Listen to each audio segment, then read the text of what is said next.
My brothers, Allah created us for a reason, wallahi. Allah didn't create us heck so we can eat and sleep with women or have mates and buy houses and drive cars. We are not animals. You have a purpose in this world, wallahi you do. And my brothers and sisters, I have news for you. You only get one shot at life, man. There's no coming back. You only get one life, my brother. Stop wasting your life. Wake up. Make something of your life, man. Don't be another face in the crowd. Don't be another number. Be someone that contributes something to humanity. Be someone that makes a difference. You know, my brothers, I ask myself sometimes, and I want to ask you something. Don't you want to be with the Prophet of Allah on the Day of Judgment? Really? Sallallahu. Don't you want to be with the Sahaba? You think you're going to be with them with the life you're living? Do you think it's fair?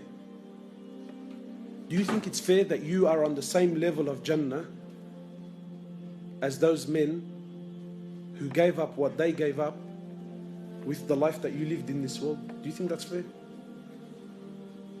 Wallahi, it's not. My brothers, Allah Azza wa Jal has created us for a purpose. To know Him, to love Him, to worship Him, to come back to Him. And I'm sure, my brothers, now you're thinking, Allahu Akbar, man, I've heard so much. Make a move, man. Make a move. Stop delaying. Stop delaying. Come back to Allah. Come back to the masjid. Come back to the Quran.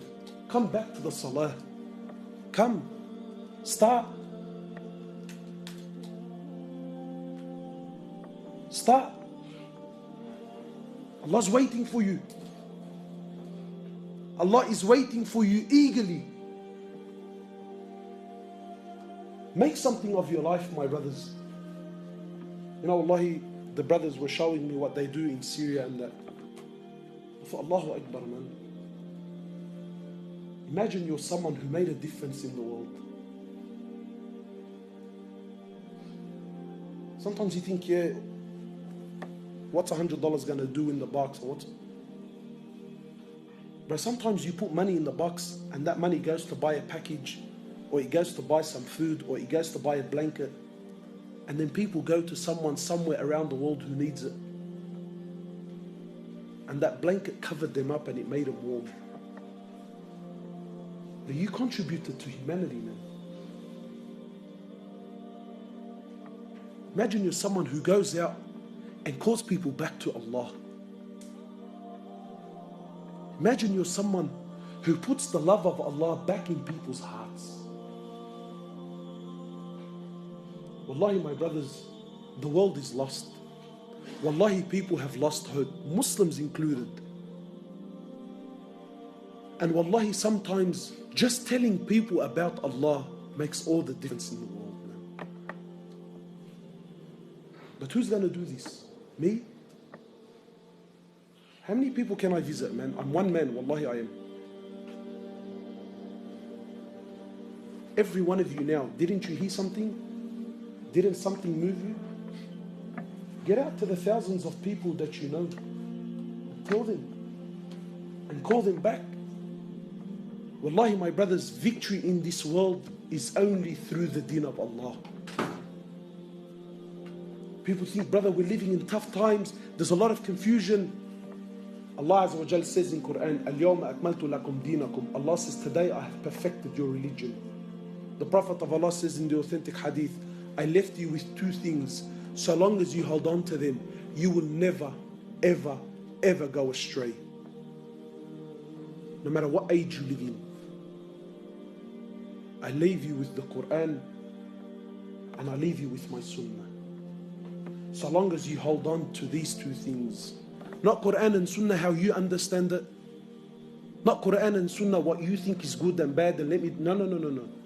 Quran and Sunnah, how the Prophet of Allah and his companions understood it and applied it in their lives. That Quran and Sunnah. Your Quran and Sunnah is confusing the world. No. I'm talking about the Quran of Rasulullah ﷺ and the Sunnah of Rasulullah ﷺ that changed and conquered humanity. That Quran and Sunnah. You come back to that and you watch and see the change in your life. What is our current modern understanding of Sunnah? When I tell you, brother, this is a Sunnah of Rasulullah ﷺ, how does your mind interpret that automatically? I'm looking for someone who's honest enough to tell me.